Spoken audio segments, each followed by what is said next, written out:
Is that how they do it? What's that? Stand. Oh, staunching. Ethel.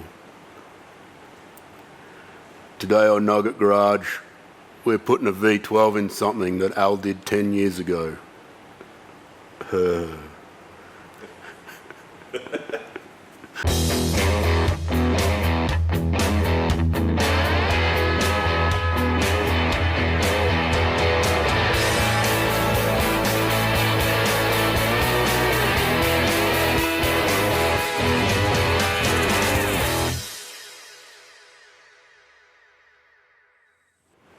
Welcome back to the skid factory.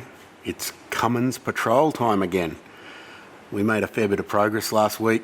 Engine in, or body over, or something like that. It's all fitting pretty well. We've given the firewall heaps of love and got good clearance around it. The engine's well back in the engine bay, which is what I really wanted, to leave space up the front, because that's where we need it. We've put a foil thing on the firewall, just like a heat proofing fiberglass and tin foil, aluminium foil sort of insulator. That's all glued onto the firewall and bolted and clipped on.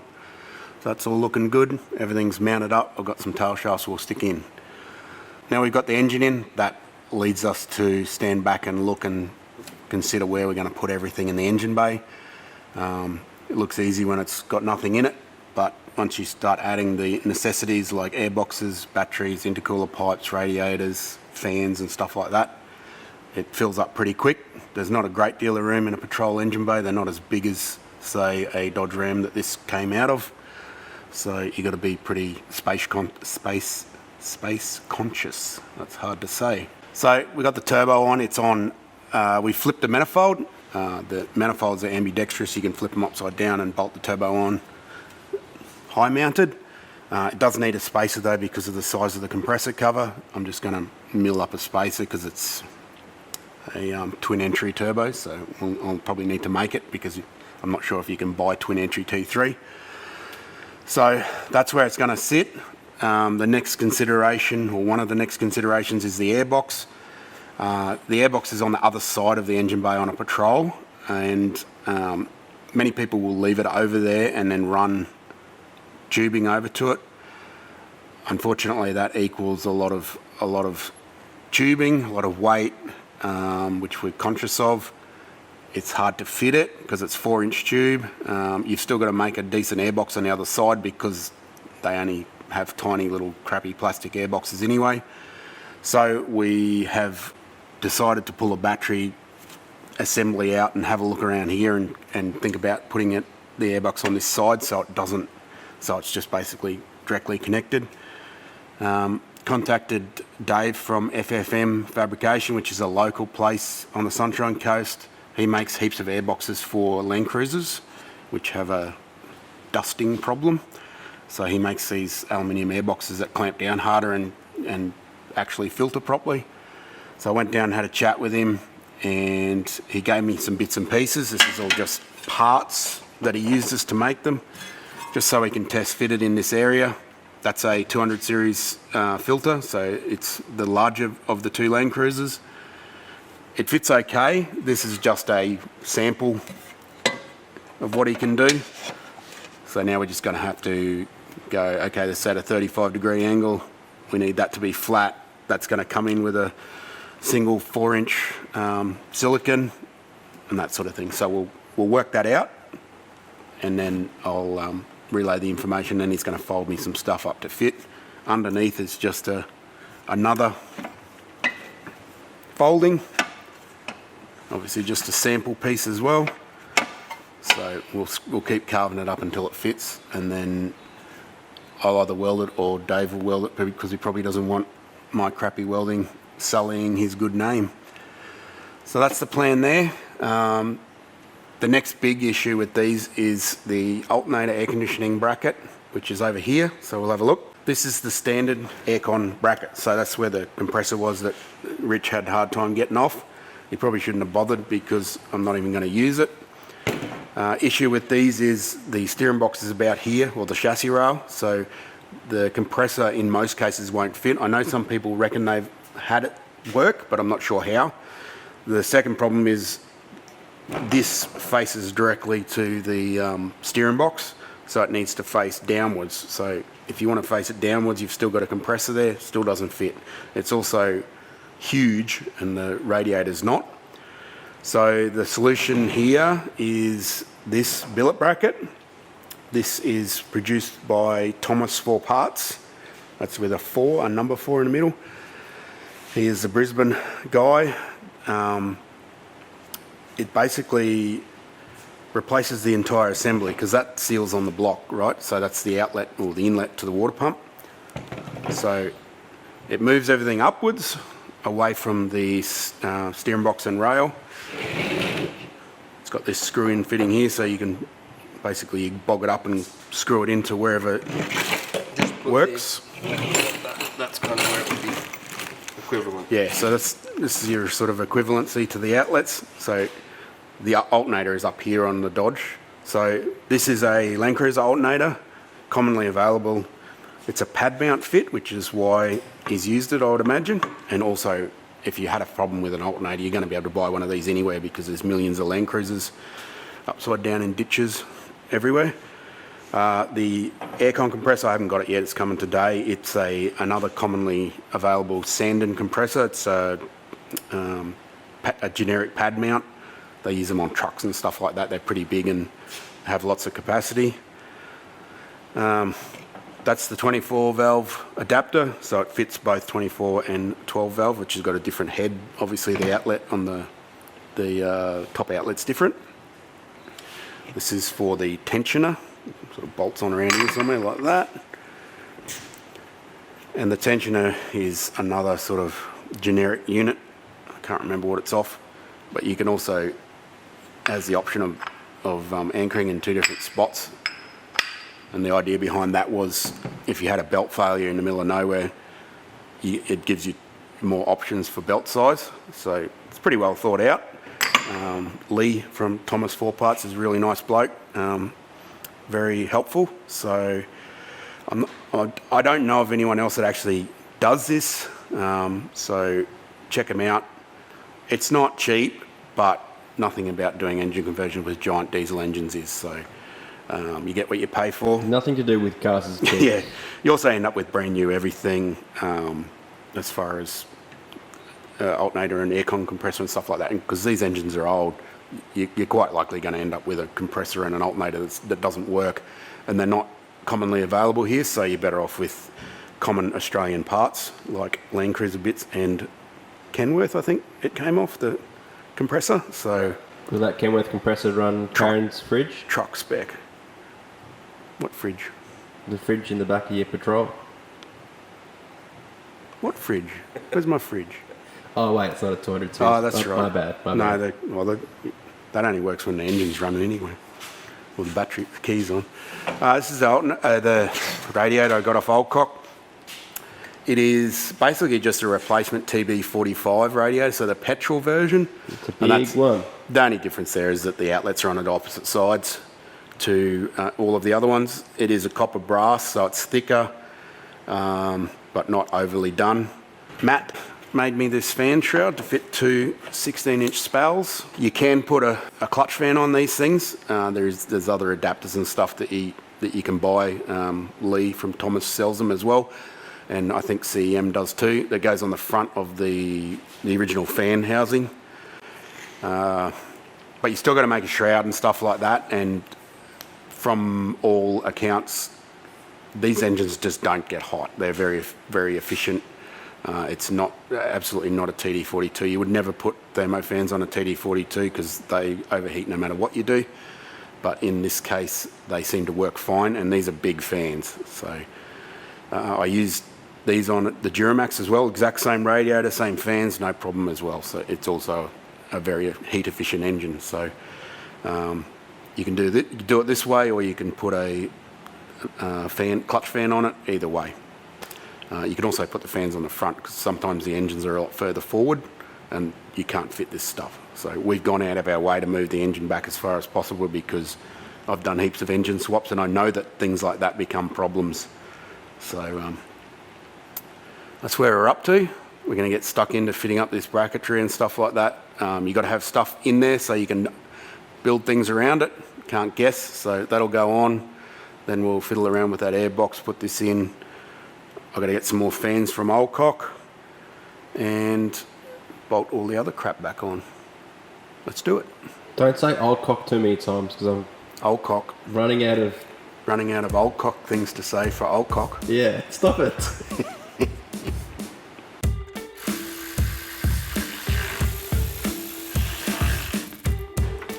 Aircons for pussies.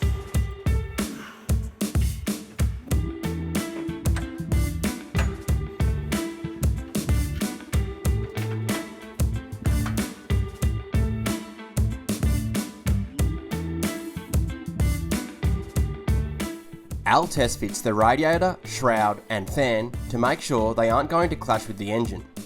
The billet bracketry is then fitted up using the supplied bolts in the kit.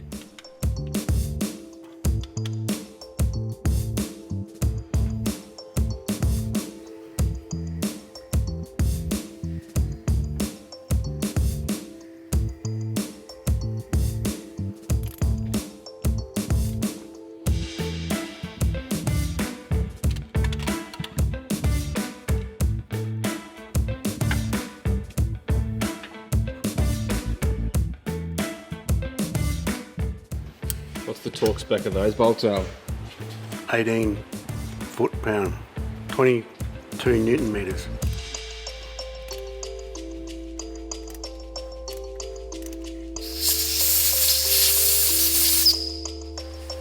That was like genuine Canadian rust. Only the best.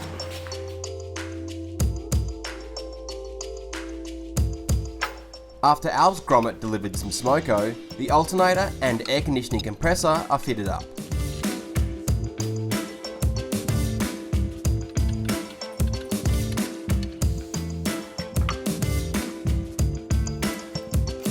As Al mounted the engine higher than usual, he checks to make sure it doesn't clash with the bonnet. Just is as good as a mile. There's no such thing as just fits, it's just it fits.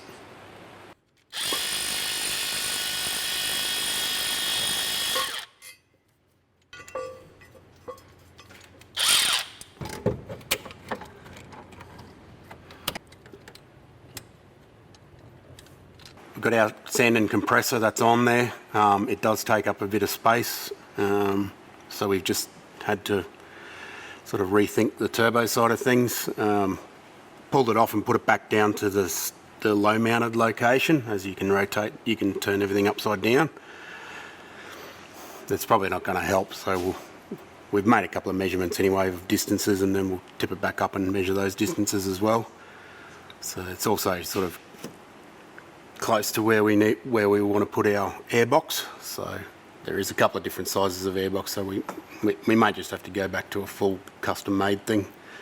We're just hoping that we could adapt some of that sort of Landcruiser style instead, just to make it easier.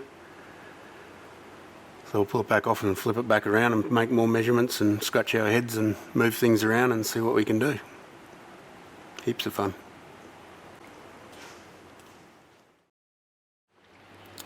When we left off, we'd just been flipping turbos upside down and trying to make it fit, and it did fit in there, but it wasn't really any better than this setup, and it would have also made the dump pipe path worse, so we just gave up on that and flipped it back over. So to run it up top here, it needs a spacer because the compressor cover's so big, it hits the manifold. So it's a twin entry manifold, so it's a T3 flange, but it's got a divider in the middle of it.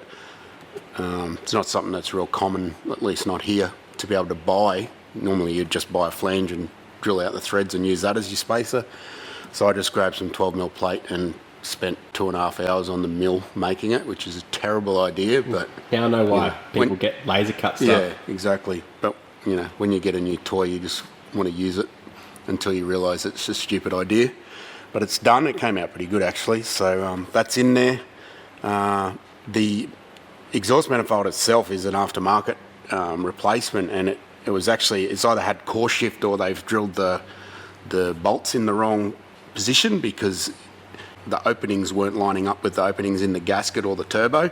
So rather than go to the effort of trying to find another one, we just heated it up and welded it, like tigged up the bits that were missing, filled it right in, and then Woody diagrammed it out to make it all match up again. So that's pretty cool. And then he went and port matched all the way through the spacer and into the exhaust housing as well. While that was happening, he flipped open the wastegate flap and noticed that it's got about a 25mm valve and had a 10mm hole just drilled into it with I wouldn't even say 10. I couldn't fit my pinky in there. It was ridiculous. So we just opened that up a bit. These diesel stuff, like a lot of diesel stuff, is free float, so it doesn't have a wastegate because they've got a very narrow engine, like RPM range, and the turbo's just sized right, and then the injector pump is sized or calibrated correctly, so the engine just makes this amount of power, and the turbo relies on the engine to drive it, which then gives you the boost pressure. So it's like a feedback loop, and you can quite easily regulate it without a wastegate, it's only a sort of a recent addition that they started using wastegates on truck engines, so maybe in the last 20 years or something. Prior to that, they didn't bother, they just regulated it so it worked. And then, of course, you've got variable vane, which is another new thing, which is more of a emissions control sort of caper. So we're going to have a wastegate on it. I've no idea what the pressure is, but it's probably high. It's probably run 25-30 psi off the bat, which is cool. We love boost. I've got in here and cleaned everything that was involved in the battery box. There was also a divider sort of wall here that I've unpicked and removed, and that's to make space for the airbox. A friend of ours, David from FFM Fab, came around. He's a fabrication guy, but at the moment he primarily makes new airboxes for Landcruisers because they have such terrible sealing from factory. So we're using a 200 series cruiser, which is the larger version. There's a 79 series which has got the smaller box. It's a less powerful version of the engine. He came around and measured up, took little profiles and stuff with a bit of welding wire, and then went back home and knocked something up, and here's the finished product. It's quite fancy and I'm pretty smitten with it. So it's all alloy. It uses a panel filter from 200 series. It's got a big thick flange that sort of you can clamp down hard on the filter so it doesn't get any dust ingress. We might have to trim this back. We sort of got to mount it up first, so that's the first thing we need to do. It's actually got radius, like bell-mouthed entry, so it's pretty fancy. He reckons that this is probably the minimum size you'd go for the Cummins if we're going to try and make 400 horsepower or so. So it's a fairly big filter. The box does take up a lot of space, of course, but what are you going to do? That's how it is. So we're going to fit that up, make some brackets. It's got just blind rib nuts or nutserts in it for us to make our own mounting points for. And then we've also got to take the guard off and cut through for the Snorkel to come in. Luckily that guard's buggered, so maybe we can practice on that. And also if you've got a guard, or maybe two. Yeah, pair, because of the snorkel. A pair and with no hole for the snorkel, hit me up. Also for sale, genuine Nissan snorkel and guard. Will you sign it? I'll do whatever you like, as long as I get some new guards. Meanwhile, while I was milling things, Woody was making mounts for the Radiator fan shroud. So he's made some. This normally has a plastic shroud on it with like a mechanical fan. So it sort of slots in these bottom holes here, and then just has some bolts on the top. So he spun these up out of a bit of 5/8 bar, round bar, in the lathe. Put a couple of steps in it, welded them on, made a couple of triangulated brackets for the top. Pretty nice job. There's a slight discrepancy in a bit of a 10mm shuffle going on here with Sort of hangs over one side a little bit. It's to clear the steering box, mate. You know the steering box is on this side and you've made it closer? No. I'm not sure if you can pull your way out of this one. Nevertheless, these things happen. Carpenters do that shit all the time, but they just like hammer something over the top of it so you can't see That it. surname is Wood, so Yeah. come on.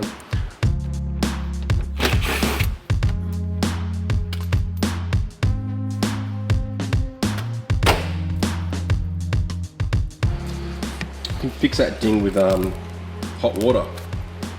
Chris Fix style. Heat gun. Something. Yeah.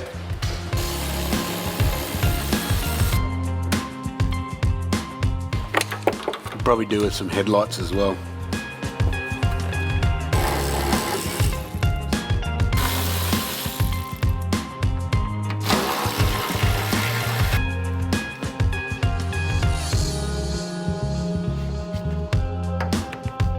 A plastic trim tool is used to remove the clips on the wiper cowling to prevent damaging the paintwork.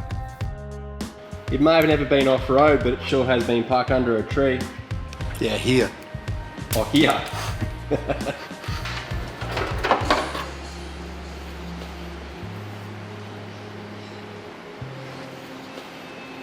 Got an eBay link for that guard? What is it called? It's a core, so you'll have to rebuild it. Oh yeah.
Using the original Nissan bracketry as a template, Al folds up a piece of sheet metal to support the airbox and washer bottle.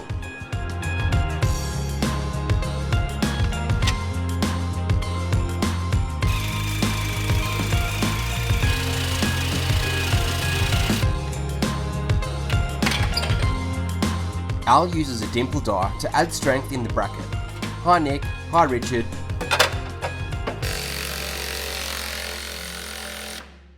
You know.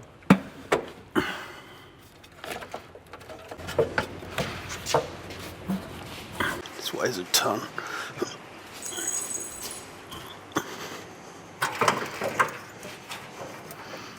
Airbox is all fitted up, pretty much ready to go. Just got to get some nut certs on them, make a little mount for underneath. Snorkel's good to go. It's got a genuine Donaldson top on it. Just need a guard for that. Got a bit of a ding in the other guard. So that should do the job, feeding a bit of air into this bad boy. Big thanks to Dave at FFM Fab. Absolute masterpiece of a bit of fab work there. Love it. Also thanks to Lee from Thomas 4 Parts for supplying this big chunk of billet aluminium that mounts the alternator and aircon in the correct place for a patrol. We'll leave a link in the description for both of those guys if you want to check out their products.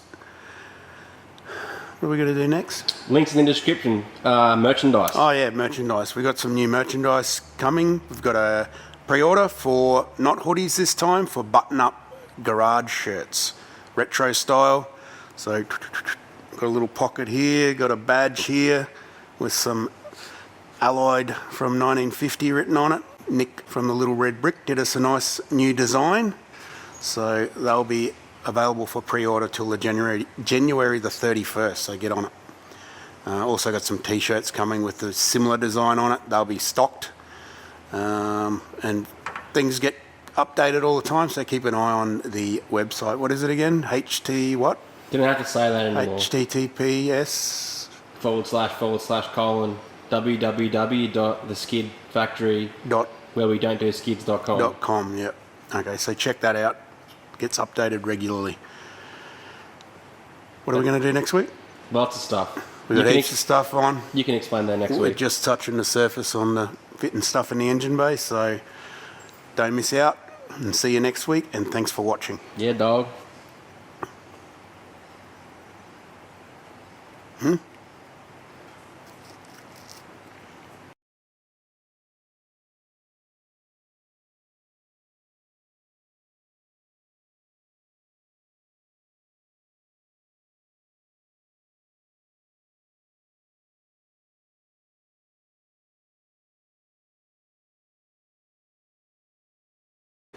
How's the microphone buzzing going, people? We know it buzzes. It's not an old microphone. Maybe we shouldn't. We've got a address bin it. full of about 400 of them trying to fix this problem. So I've got it on my hat now because I'm an audio engineer. If you address it now, there's going to be comments about it, though. Well, we thought it had gone away for a while, but obviously not. Yeah. How about you just get surgery and raise your balls up so they're not so low and don't have any... Gravity does its thing, bro. It is genuinely your voice, though. That's what it is. I get that. Oh, no. Oh, no.